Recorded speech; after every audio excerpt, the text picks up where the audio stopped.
오늘은 사순절 두 번째 주일입니다.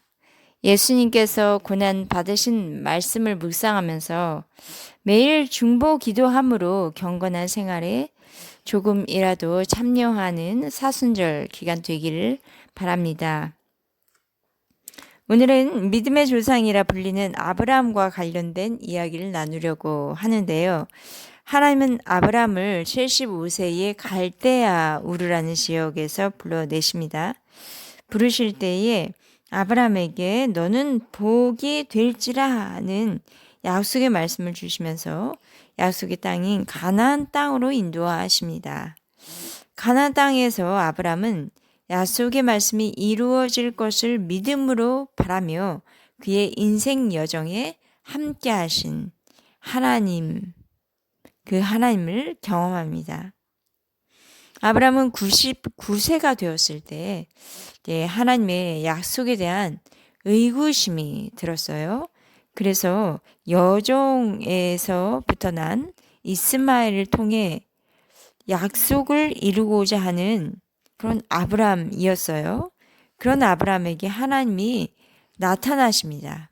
그리고 언약을 재확신시켜주는 말씀, 그 말씀이 창세기 17장 8절에 있는데 제가 읽도록 하겠습니다. 내가 너와 내 후손에게 내가 거류하는 이 땅, 곧 가나안 온 땅을 주어서 영원한 기업이 되게 하고 나는 그들의 하나님이 되리라. 이 아브라함의 후손에게 가나안 땅을 유업으로 주실 것을 약속하신 거죠. 포괄적인 의미로 보면 아브라함은 열국의 아비이기 때문에 그의 신앙의 자취를 따르는 모든 민족이 후사가 되어서 유업을 이을 자가 되는 것입니다. 따라서 본절은 아브라함의 자손으로 인해 모든 땅의 족속들이 복을 받으리라 하는 말씀에 대해 증명해주고 있는 것입니다. 바울은 로마서에서 이런 말을 했어요. 로마에 있는 그리스도인들에게 아브라함은 유대인들만의 조상이 아니라 우리 모든 믿는 사람의 조상이라는 것입니다. 이는 한 나라와 또 한 민족을 넘어서는 거죠. 그러므로 아브라함은 구약의 먼 나라 이야기가 아니라 아브라함은 저와 여러분의 믿음의 조상입니다. 또 아브라함에게 약속하신 것들을 저와 여러분도 이어받게 되는 것입니다. 오늘의 요절 말씀을 읽도록 하겠습니다. 로마서 4장 13절입니다. 시작. 아브라함이나 그 후손에게 세상의 상속자가 되리라고 하신 언약은 율법으로 말미암은 것이 아니요 오직 믿음의 의로 말미암은 것이니라. 아브라함은 믿음으로 말미암아 하나님으로부터 의롭다는 인정을 받았습니다. 우리도 예수 그리스도를 믿음으로 말미암아 하나님으로부터 의롭다고 인정을 받았기 때문에 믿음으로 아브라함의 후손이 되었습니다. 오늘 말씀을 통해서 우리가 발견할 수 있는 것은 상속자라는 것이에요. 로마서 4장 13절 이렇게 말씀하세요. 아브라함이나 그 후손에게 세상의 상속자가 되리라고 하신 언약은 율법으로 말미암은 것이 아니요 오직 믿음의 의로 말미암은 것이니라. 아브라함이나 그 후손에게 세상의 상속자가 되리라고 하셨다 해서 상속자란 이어받을 자이죠. 세상의 상속자라고 표현이 되어 있습니다. 세상이란 헬라어로 코스모스입니다. 코스모스의 뜻은 우리가 살아가는 이 세상입니다. 코스모스는 구약 말씀으로 비춰보자면 하늘과 땅에서 우주 전체를 의미합니다. 하나님께서 사람을 만드시고 그리고 다스리고 정복하게 하는 대리 통치권을 주신 것처럼 아브라함과 그의 후손에게도 그와 같은 권세가 주어진 것입니다. 아브라함과 그 후손은 하나님이 약속하신 것을 물려받을 상속권을 가지게 된 것이에요. 그런데 유대인들은 이렇게 말해요.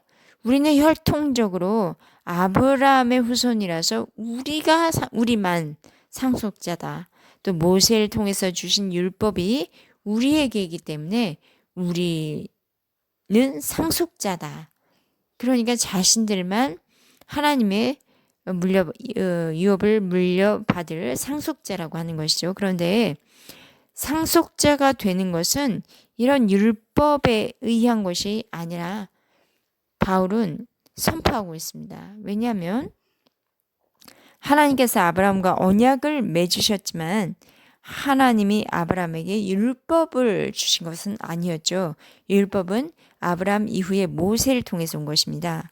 그럼 바울은 누구보다도 유대교와 율법에 대한 열정을 가진 사람이었어요. 그 내용이 갈라디아서 1장 13절과 14절에 나옵니다.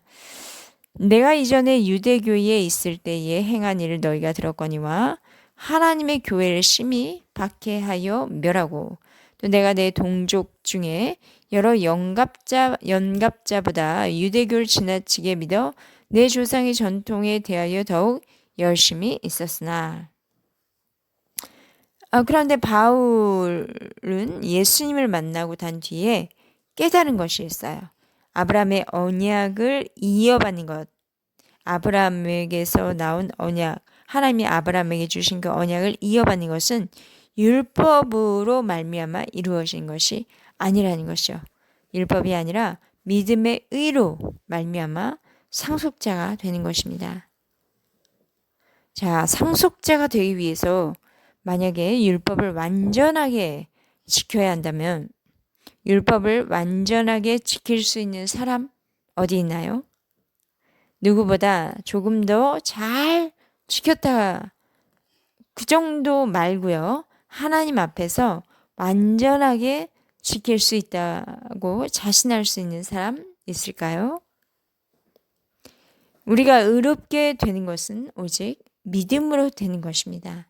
그래서 오직 믿음이란 예수님이 구원자임을 믿는 것입니다. 예수 그리스도를 믿음으로 말미암아 죄의 씻음을 받으면 하늘아버지께서 우리를 의롭다고 인정해 주십니다. 갈라디아서 3장 29절에 이렇게 말씀하고 있어요. 너희가 그리스도의 것이면 곧 아브라함의 자손이요 또 약속대로 유업을 이을 자니라. 그리스도의 십자가 또 그 십자가를 쫓는 믿는 저와 여러분 되기를 바랍니다.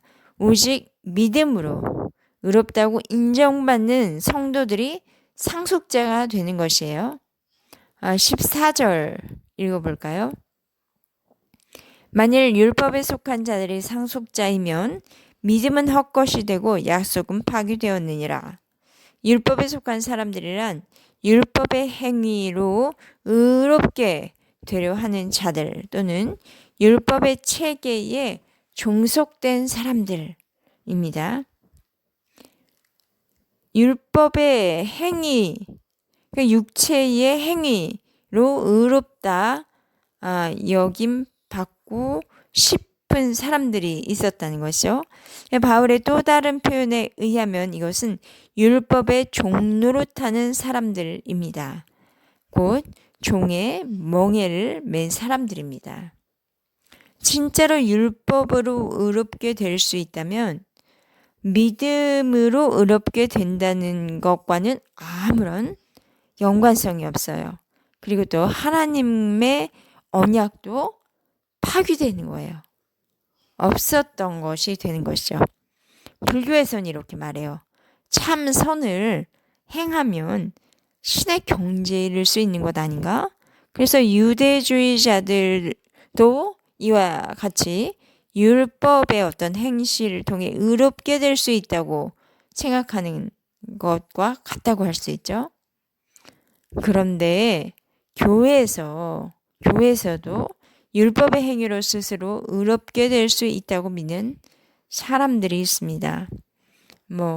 이런 게 있겠죠. 봉사를 하거나 11조를 하거나 뭐 주일 예배에 참석하는 것 등 이런 것을 그냥 율법의 행위로 하는 것이다 라고만 볼 수 없지만 이렇게 봉사 11조 주일 예배에 참석하는 겉으로 드러나는 행위로만 본다면 육체의 신앙의 형태를 보여주는 것으로만 하나님의 의롭다 하심을 받을 수는 없다는 것이죠.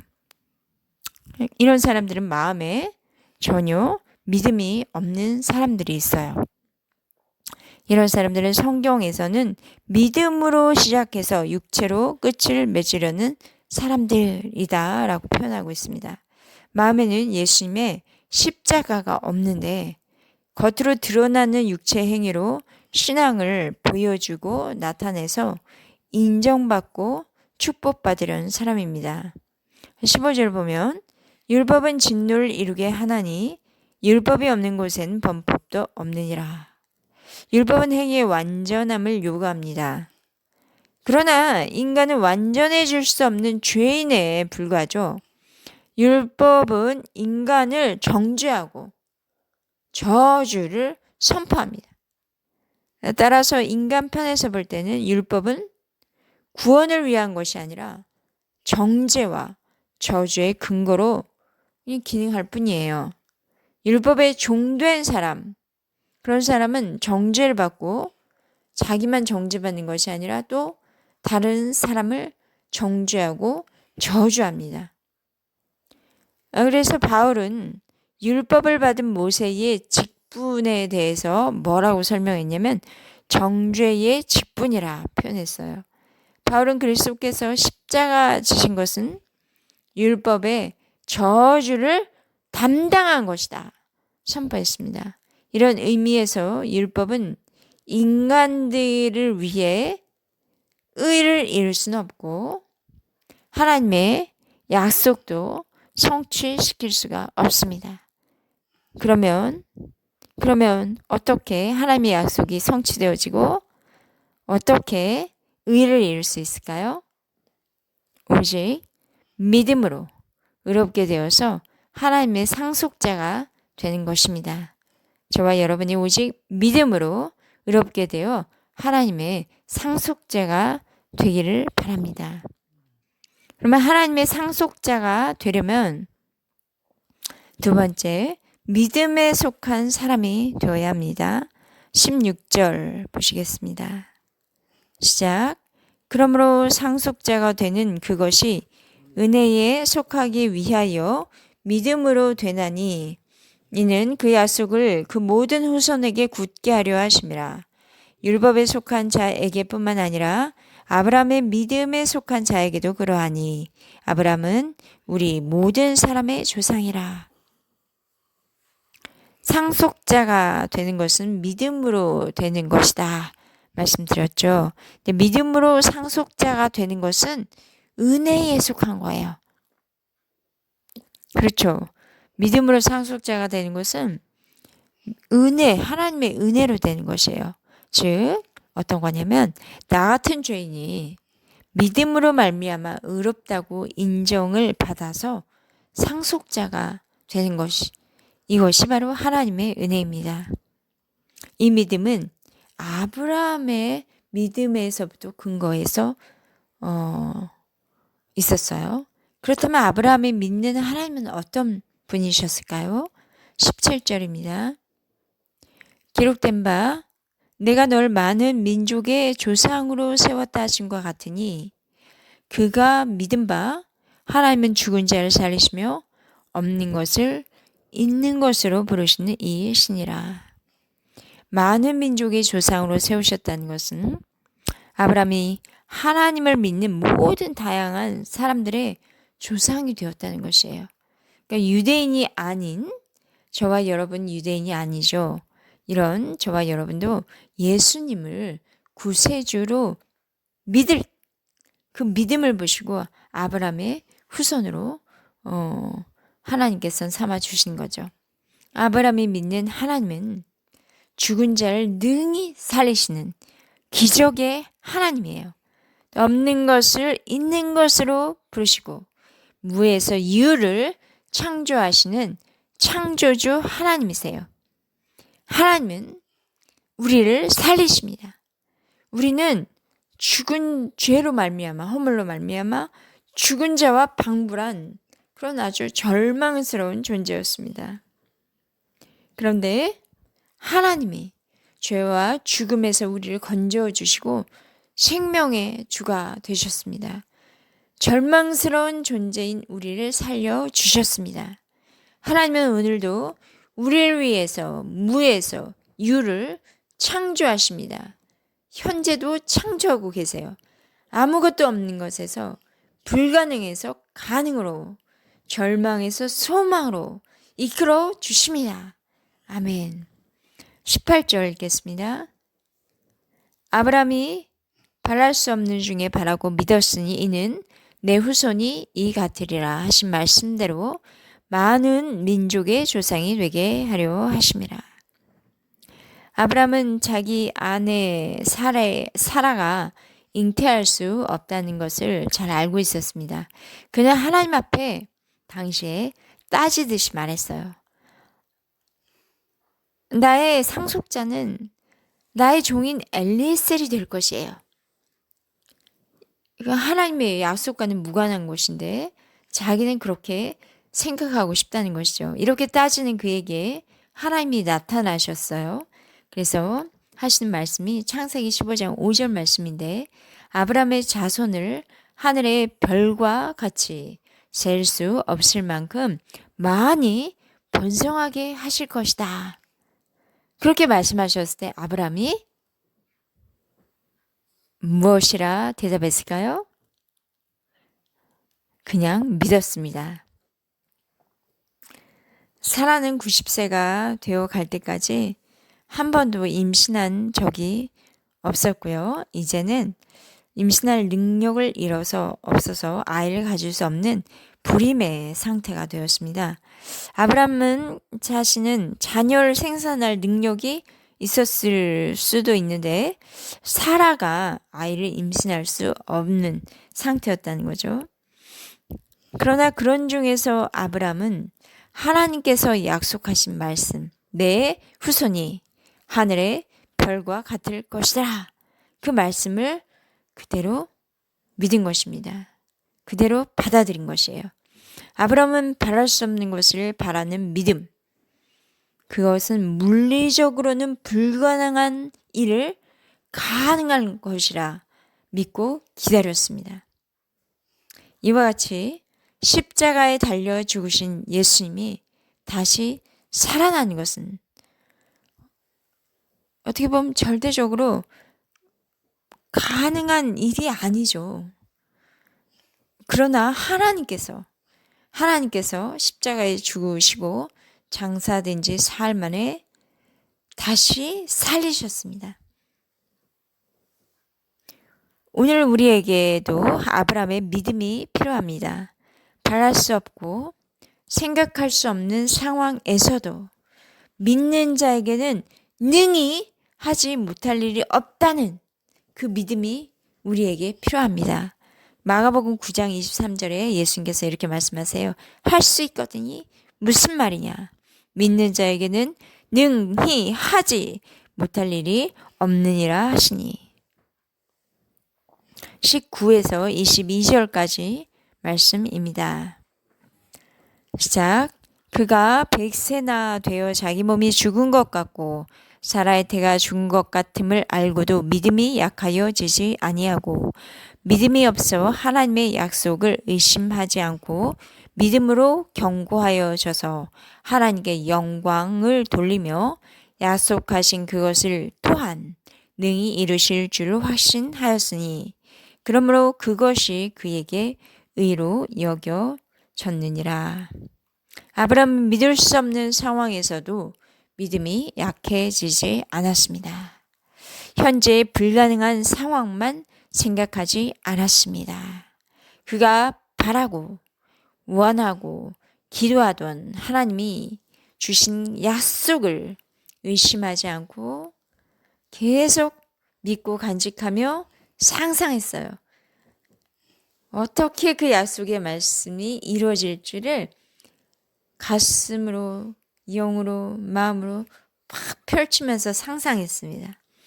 한때 잠깐 믿음이 흔들린 적이 있었습니다. 아까 말한 것처럼 자기 집에서 키운 다메섹 사람 엘리에셀을 상속자로 생각하기도 했고요. 또 사라의 권유에 의해서 그 사라의 여종 하갈을 통해 이스마엘을 낳기도 했습니다. 그러나 그 아브라함은 결국 하나님의 말씀을 굳게 믿었습니다. 또한 불가능하다고 여겨지는 상황에서도 믿음 없는 자가 되는 것이 아니라 믿는 자가 되었습니다. 바라는 것이 이루어지는 확신을 하자. 그 믿음대로 말미암아, 그 믿음으로 말미암아 하나님의 의가 되었습니다. 예수님의 십자가와 부활을 경험한 저와 여러분, 예수님의 십자가와 부활을 믿는 저와 여러분이 이전에 불신자였을 당시의 옛사람의 모습 기억해 보세요. 나 같은 죄인 살리신 하나님을 우리가 믿게 되고 만났을 때 이 지금의 모습으로 변화된 것은 이전엔 상상할 수 없었던 일이죠. 그런데 믿음으로 기도한 대로 하나님께서 나를 이렇게 만들어 주셨기 때문입니다. 우리에게는 앞으로 더 많은 충분한 믿음의 기도가 있어야 할 줄 믿습니다. 먼저 자기 자신을 위한 믿음의 기도부터 시작해야겠습니다. 불가능을 가능케 하신 나의 삶에 있어서 불가능한 것 부분을 가능케 하시고 없는 것을 있게 하시는 하나님을 믿고 기도하기 시작해야겠습니다. 지금의 내 모습이 어떠할지라도 또는 내 형편이 어떠할지라도 하나님께서 약속의 말씀 주신 것을 우리는 믿으며 바라며 그대로 이루어지는 모습을 상상하면서 기도하기 바랍니다. 믿음은 바라는 것들의 실상입니다.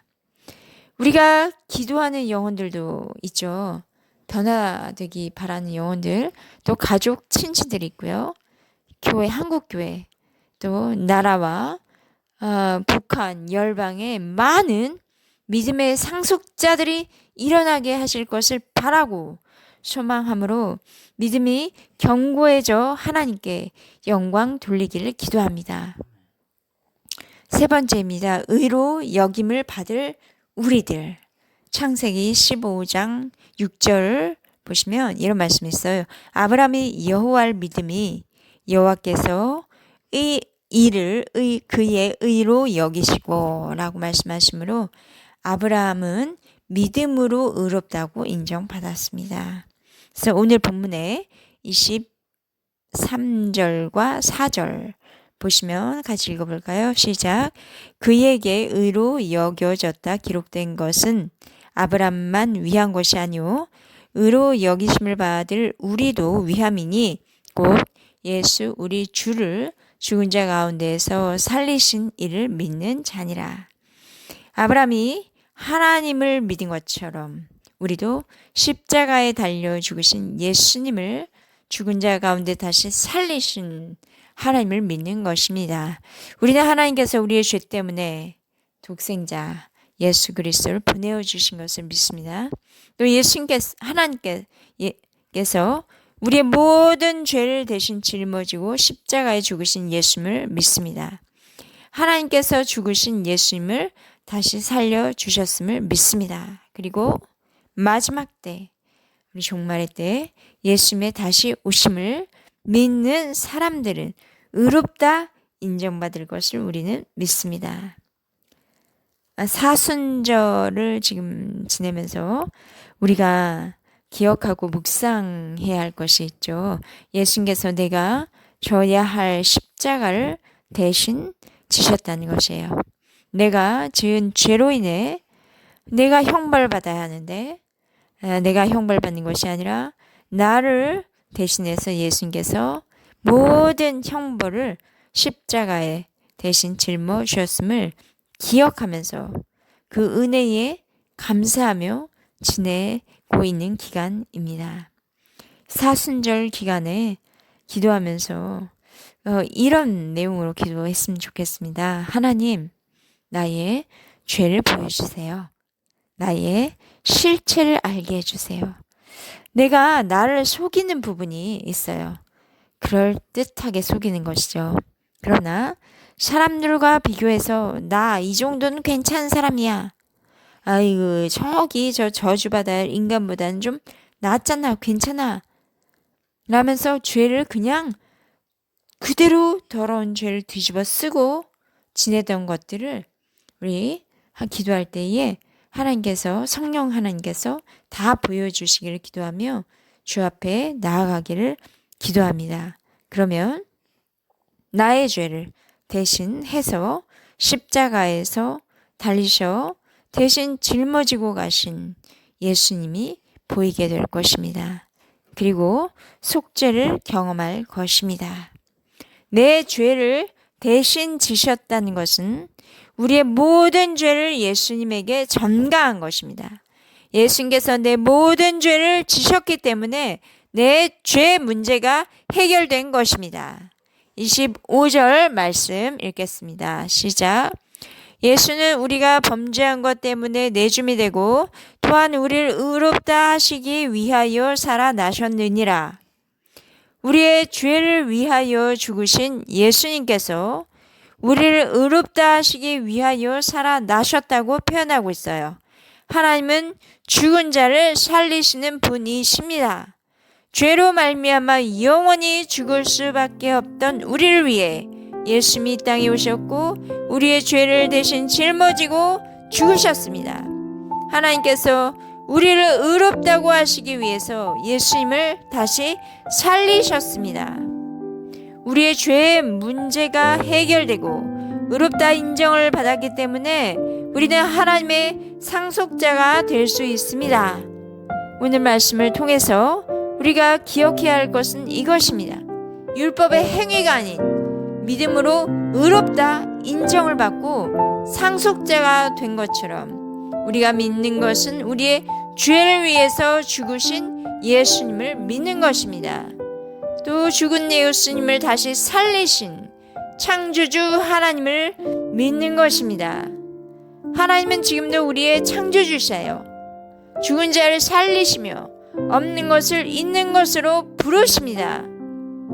믿음의 상속자가 되어서 창조주 하나님께서 우리의 죄를 사해 주시고 우리의 질병을 고쳐 주시고 할 수 없는 것을 할 수 있게 하시는 그 하나님을 경험하는 저와 여러분 되기를 축복합니다.